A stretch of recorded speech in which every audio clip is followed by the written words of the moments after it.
Babylon shimmered under a wash of late sun, the city's blue-glazed walls catching firelight from 1,000 braziers as evening gathered itself. In the upper courts, where stone floors kept the day's heat like a secret, scribes rolled up records and officials traded last glances. Rivalry behind courtesy, envy dressed in silk. Daniel stood at the open lattice. He was older now, lines at the eyes, silver beginning at the temples, but the years had only burnished him. His hands were steady. His habits were centuries deep. Morning, midday, evening. Windows open toward Jerusalem. Prayer rising like smoke in a windless room. He murmured the psalms his mother once taught him, the promises a prophet once shouted, the name that had held him through kings and empires. Behind him, a whisper moved like a knife. See? There he is. Just as we said.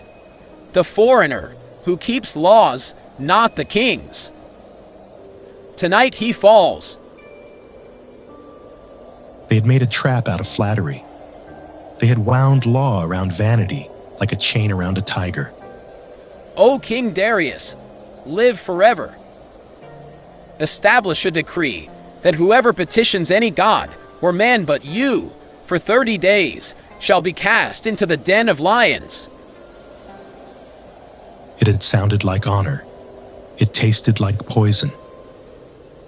Now the decree lay on a table with the seal of the Medes and Persians, a law that could not be reversed.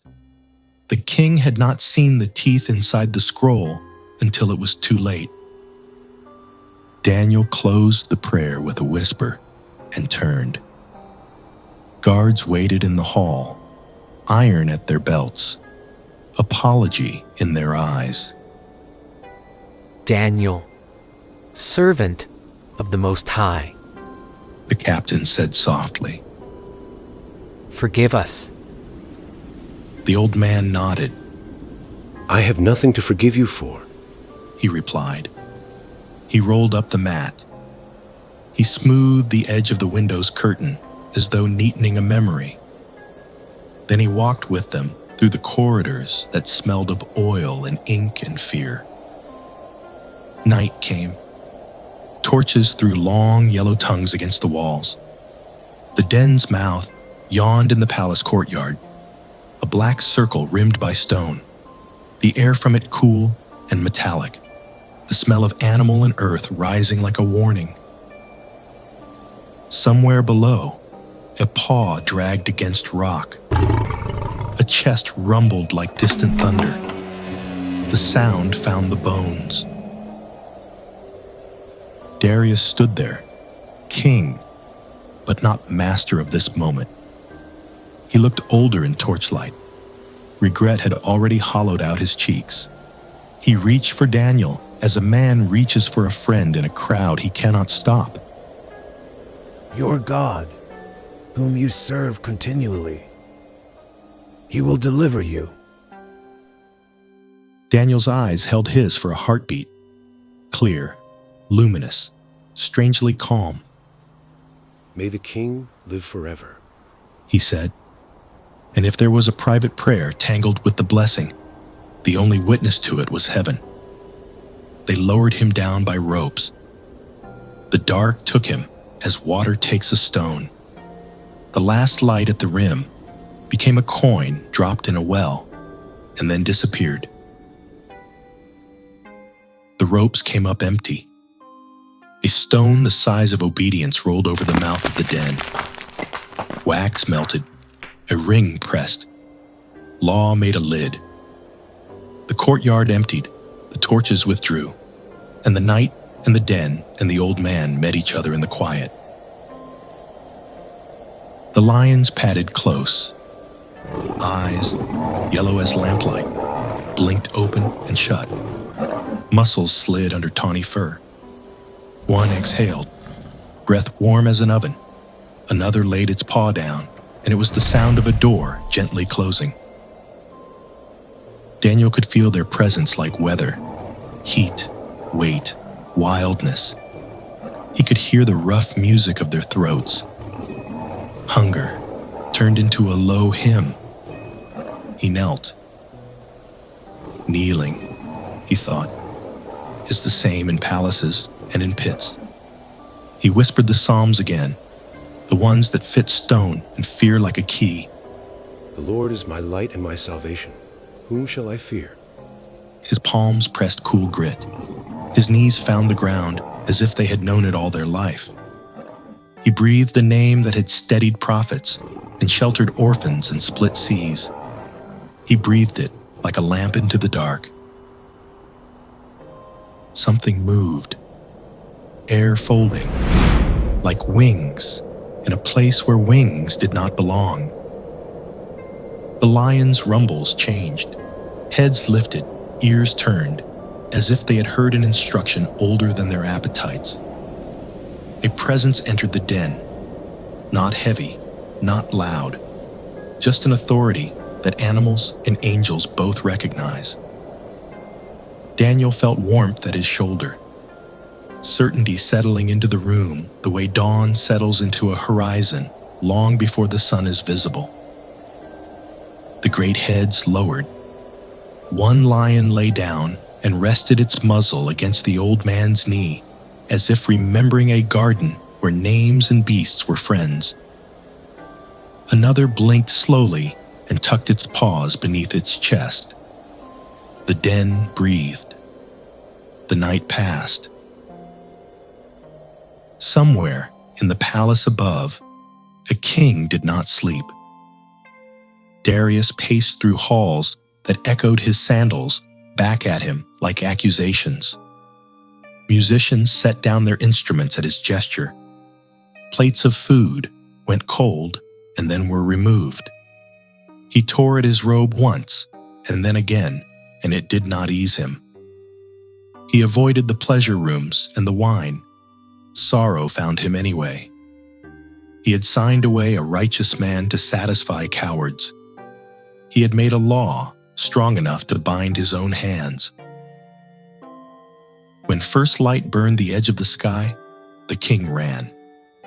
He ran through corridors and downstairs, through a garden where leaves still held the night's water in their cups, to the stone where royal wax had hardened and the ring's seal had made a promise to the wrong side of history. He commanded the rock removed.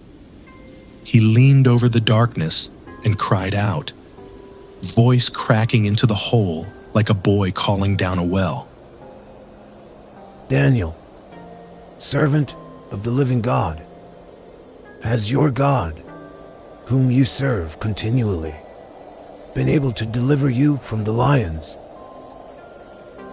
A pause, the kind that breaks or saves. Then, rising from the cool and the quiet, a voice like a bell rung from the inside of the earth. O King, live forever. My God sent his angel and shut the lions' mouths, and they have not harmed me, because I was found blameless before him, and also before you, O King. I have done no harm. Darius sobbed a laugh that had not been practiced. Quick, he shouted. Ropes unfurled like grace.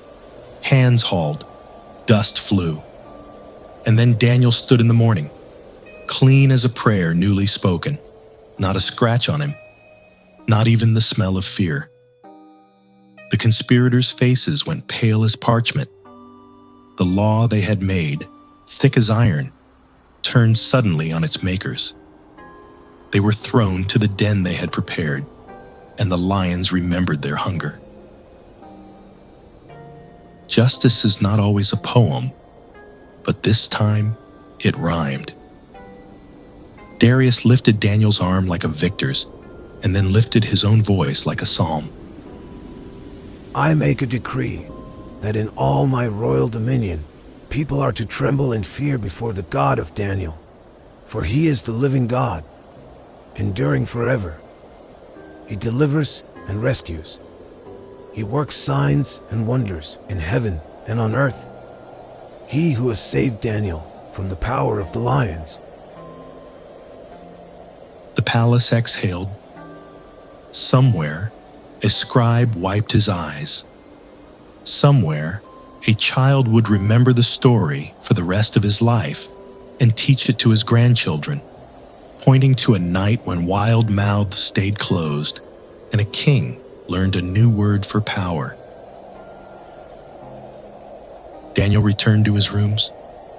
He opened the windows toward Jerusalem, as always. Morning slid through the lattice like a benediction. He knelt again, older by one night and younger by the same. He prayed, not louder for the miracle, not softer for the danger, but with the steady cadence of a heart that has chosen its loyalty once and for all. Because faith is not a trick you do when the lions arrive. Faith is a habit you carry into their den.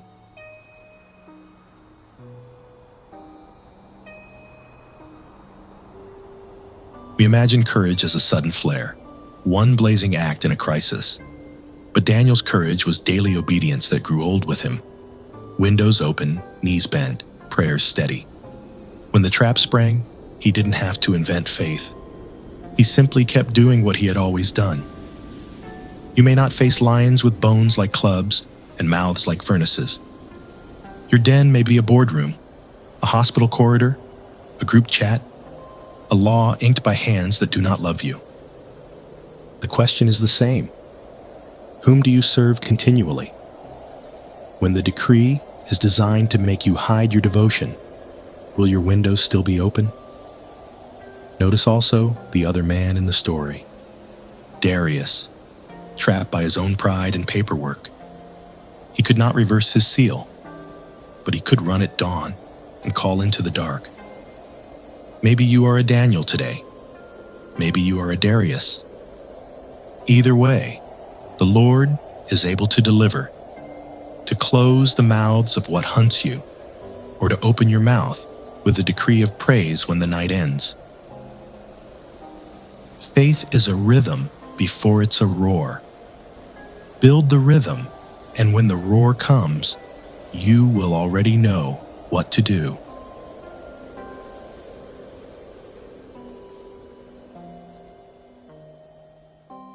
Living God, teach me Daniel's steady heart. Windows open, knees to the ground. Your name on my lips, morning, noon, and night.